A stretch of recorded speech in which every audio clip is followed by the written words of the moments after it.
My husband has a strong attachment and obsession to his sister, so-called sister complex. My sister-in-law and her husband have taken to barging into our home, treating it like their own, occupying our space as they please. They rummage through my personal belongings, using and taking them without permission. My husband, for this part, turns a blind eye, and this emboldens them to gradually escalate their behavior.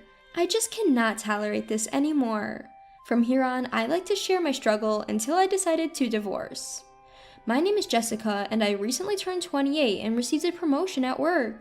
It may seem early for some, but I feel that my efforts have paid off and I'm pretty satisfied. In my personal life, I'm a newlywed and was enjoying blissful everyday life with my recent married husband, Tom. I was recognized at work and was able to marry the man I love, so my life was somewhat satisfactory. One day, I was assigned to go on a business trip. As it was my first time, I was a little apprehensive, but I was also excited since it was an opportunity brought about by my promotion. After the promotion, I had been given more business trips, often day trips, probably in consideration of my newlywed status. But this time, I was assigned to go on a 3-day business trip. I communicated this to my husband. "Oh, that's harsh on a newlywed, huh? Well, I'll call Sarah over," he said. Sarah is Tom's younger sister. She is married, but Tom still dotes on her in a way that's somewhat creepy. "What do you mean? Why is Sarah coming over?" I asked. "Well, it would be tough for me alone, and Sarah's good at house chores. I thought if she helps out, we can manage while you're gone. So go on your business trip without worrying. Oh, and don't forget to bring back souvenirs." No, you should be able to do some house chores too, I thought, but couldn't say it. Personally, I wanted to avoid having Sarah over at our house. She's a person without common sense who would come over frequently even after getting married and behave as if our home were her own. And she would suddenly appear without informing me, which would put me in a bind. However, it seems she's been communicating with Tom often. One day, Sarah and her husband showed up at our place unannounced. I was hoping at least Sarah's husband would be a sensible person, but my wish was not granted.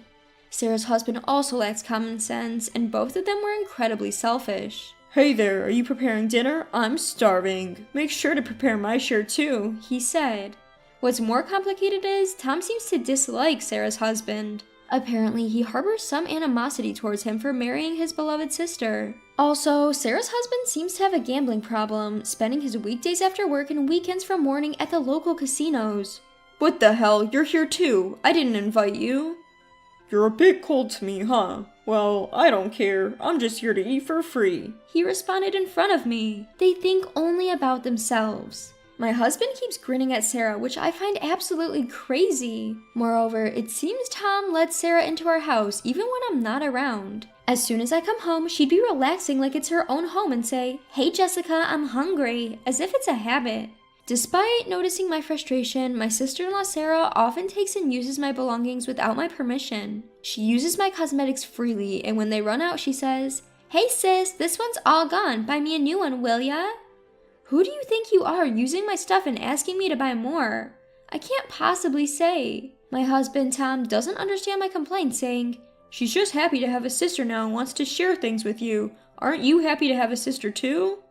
It's baffling, and he won't take my concerns seriously. With Sarah planning to come over while I'm on a business trip, who knows what she'll get up to? I've gotta find a way to stop this. I say, "Sarah, you're also married and must have housework to do. Could you manage without being here for 3 days? I'll prepare meals for those days." But Tom responds, No, she's happy to come. Her husband is always out gambling. She's lonely. Are you jealous or something? We're very close siblings. We help each other in times of need. Just go on your business trip and don't worry." Inside, I'm screaming, "I'm not jealous, I just don't want Sarah in my house." But all I can say out loud is that so? Without another word, I go on my business trip. What will happen to my belongings? I'm afraid this house will be taken over. Returning home after my 3-day business trip filled with anxiety, I find Sarah lounging around. Despite promising to take care of the house, it's in disaster and daily necessities aren't replenished. "Welcome back, thanks for your help with everything. You can go home now," I say, trying to be polite but firm. Sarah says, "What? I'm staying over. We're having my favorite for dinner tonight." "What? What do you mean?" I asked. Sarah and I decided to order sushi tonight." "What?" I was flabbergasted at my husband, who seemed so happy as he told me this. We always decide what to eat together on the day I return from business trips. Then I realized Tom hasn't contacted me at all during this trip. I tried to talk to Tom about this privately. Hey, I just got back from my business trip and I'm really tired. I want to relax without having to consider anyone else. You understand, right? But he just brushes me off. It's fine, right? You two are like sisters. I feel a surge of annoyance at his nonchalant response. Apparently, Sarah had been staying over for the entire 3 days while I was away. Despite this, the house is not cleaned and I wonder what she was doing all this time. In addition, when I go into my room, as expected, some of my cosmetics and even some accessories have gone missing. The expensive new toner I recently purchased, my absolute favorite, seems to be running out way too quickly considering I've been using it sparingly due to its high cost. Also, I noticed some of my accessories were missing. Angrily, I ask Sarah, "Sarah, did you use my stuff?" To which she casually replies, "Sorry, it was just perfect on me, so I used it, but I'm going to give it back, so don't worry." As sister-in-law responded randomly, I really got angry at her. But seeing that Sarah isn't going to engage, I decided to discuss this with Tom again. Come on, enough already. She's just borrowing, it's fine. You're too narrow-minded. Why can't you trust my sister? Nothing I say seems to make a difference. Exhausted, I couldn't accept this, but I fell asleep anyway. 3 weeks later, I get another business trip offer, and it's for a week this time. When I reported to my husband Tom, he was surprised. A week? That's quite a long time. Well, I'll ask my sister to take care of the house again, so don't worry and go. I actually wanted to talk about that. I don't want you to invite Sarah to our house anymore. Hearing this, Tom got angry. Why not? She's our family. The last time you said you asked Sarah for help with housework, but nothing was tidied up when I got back. Struck by this, Tom averted his eyes without a word. I think you know this too. Sarah always takes my personal items without permission. She says she's borrowing them but never returns them. At this point, Tom seemed to concede. Alright, but I'd be in trouble if there's no one to do the laundry for a week, so I'll just have her come over for 1 day and send her home without letting her stay. Is that okay? Well, why don't you do the laundry? I've never done it before. I have no idea how to do it. I'll teach you that much. No, I'll just have her come for 1 day. Tom stubbornly refused to do housework. Or maybe he just wanted to invite his sister. Tired of this, I finally said, "Alright, do as you please. But make sure she doesn't stay over." I stressed this point to Tom, but I didn't trust him at all. Sure enough, when I got home a week later, Sarah was there. She was lounging on her living room sofa as if it were her own, with no signs of having done any housework. Hey, what's all this about? Well, there were more chores than I expected. I asked Sarah to stay over yesterday and today because it was too much for her. I thought to myself I knew it. What do you mean? You promised it would be just 1 day. Hey, don't be so scared. She's your sister-in-law. Besides, you're the one who leaves the house for business trips. You should be grateful she's helping out. What? You understand what business trips mean, right? It's not like I'm going out to have fun. You always make up excuses like that. Without paying any attention to what I said, Tom continued. And apparently Sarah is divorced. She also seems to have lost her job. There'll be times when you can't do the housework because of your business trips, right? She said she's okay with it, so I thought we could let her live with us. What? What are you talking about? Why are you making decisions without consulting me? As I've said, you can do the housework. It's not every day. This isn't just your house. Come on, we should help each other out in times of trouble. You must feel sorry for her too. What are you thinking? Breaking our promise and deciding something like that on your own? I can't trust you. How cruel to say such a thing to your husband. It's just for a while. Sarah also says she'll find a place to live and a job as soon as possible. We have an extra room anyway. Besides, Sarah has already given up her apartment. She doesn't want to live in the house she shared with that guy. Incredibly, my sister-in-law Sarah had divorced and become single and had started to say that she wanted to live with us. How dare you make decisions without consulting me? This is the last straw. You're so inconsiderate. What do you think of this family, huh? If you're going to be like this, then do whatever you want. I gripped my suitcase that I had just brought back from a business trip and immediately stormed out of the house. Leaving the house was the easy part, but with nowhere in mind, I wound up in an internet cafe. After a short break, I started to calm down. At that moment, my husband Tom contacted me. Come on, Jess, you don't need to get this worked up. My sister is in trouble. I can't just ignore her. Now that you've cooled down a bit, think about it. She's offering to help with housework. It's not a bad deal, right? Do you remember the promises we made? Plus, I can't trust your sister Sarah. To be frank, I can't stand her. What the hell are you saying? If you're so against living with her, why don't you leave? Is that really okay with you? Fine, I'll do it. I don't mind at all, but don't come crying to me if you regret it. Tom hung up the phone angrily. After the call, I could feel my feelings for Tom rapidly cooling. Enough! I've had enough of that man. He's caused me so much pain and now he's kicking me out, but I'll make sure he regrets it. After that, I devised a plan and began to gather the necessary supplies. And right after I initiated the operation, as expected, I received a call from Tom. Jess, listen to me. This morning, out of nowhere, John showed up at our place. It seems like Tom was panicking because his sentences were all over the place. Ah, your brother is here.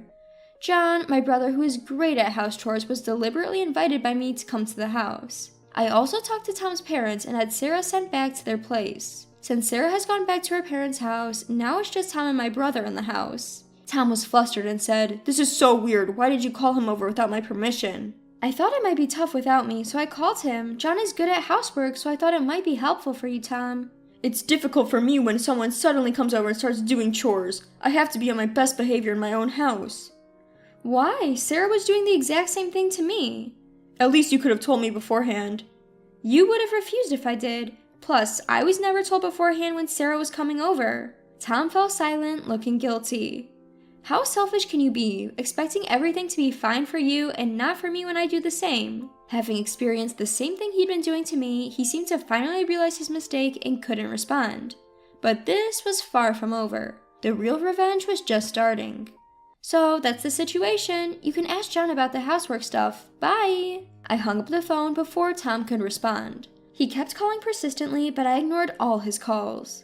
The next day, as planned, I asked my brother to help kickstart the second act of my revenge. As expected, my husband called right away. Jessica, I need your help. His voice was on the brink of tears as he pleaded with me. What's wrong? Did something happen? I asked with faux innocence.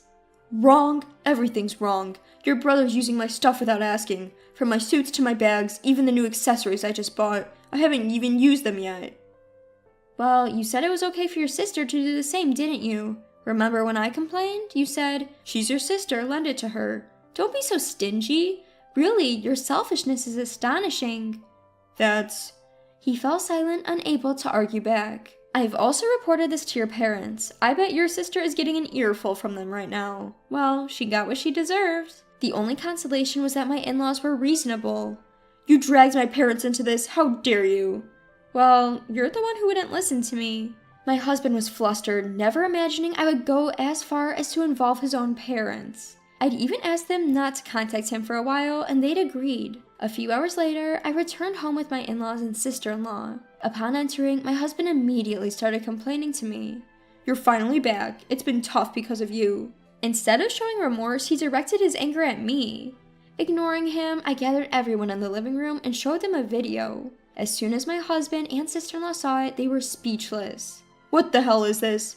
Why? In the video, you could see both of them. It's not surprising they were shocked. The video was from a hidden camera I had installed before I left for my business trip. I had secretly recorded their misdeeds. In the video, you could see my sister-in-law rifling through my belongings and taking them without permission. Sorry, but I didn't trust you two, so I recorded this before my business trip. You, what have you done? Are you doing this always? This is a crime. My father-in-law exploded in rage after seeing the video. Can't you even distinguish between right and wrong at your age? Shame on you. Even my mother-in-law was fuming, her face turning red and on the brink of tears. And with that, my revenge ended. I thrust the divorce papers at my husband right there. Hold on, are you telling me you want a divorce over this? Is this some kind of joke? Do you think this is a joke? Do you realize how much this little thing, as you call it, has caused me distress? You never listen when I try to talk about it and always put Sarah first. Moreover, she never returned the things that she took from me without asking. I never gave her a permission. It's the same as theft. I could even sue her. Now, hurry up and sign. He was shaking, and my in-laws silently watched the situation unfold. Eventually, he signed, seeming to resign himself to the situation. Once I got the papers, I immediately started packing. Seeing me pack, my husband tried to stop me. Wait, Jessica, if you leave, I won't be able to afford the rent for this place. As Tom said, the apartment we're living in now is well located and rather pricey. He couldn't possibly afford it on his salary alone. The look on my in-laws' faces was pitiful as they observed their son, but I no longer had any sympathy for him, so I didn't care about that. I don't care anymore, you're a stranger to me now. Why don't you sort it out yourself? You've got your beloved sister after all. You two can find somewhere to live within your means. I left the house and went straight to submit the divorce papers. I moved into an apartment near my workplace. I had a barrage of calls and emails from my ex-husband, but they were a nuisance, so I blocked them all. I have no idea what he's doing or where he is now, and to be honest, I don't care. Freed from stress, I'm now enjoying my single life.